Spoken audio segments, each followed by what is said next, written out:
Hello, I'm Vidya, your tutor. Let's learn the triangle and its properties together, step by step. A triangle has 3 sides, 3 angles, and 3 vertices. We'll discover the rules its angles and sides always obey. The 3 interior angles of any triangle always add up to 180 degrees, the angle sum property. If 2 angles are 55 and 65, the third is 180 minus their sum 60 degrees.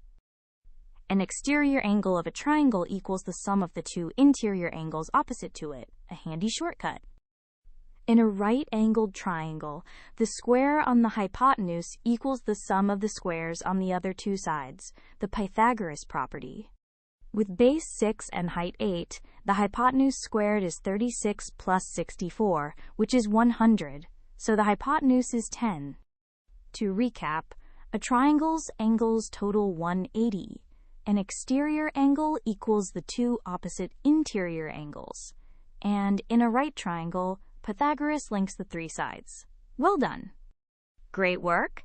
Keep learning with Vidya and visit CBSETest.com for free lessons, worked examples, and practice tests.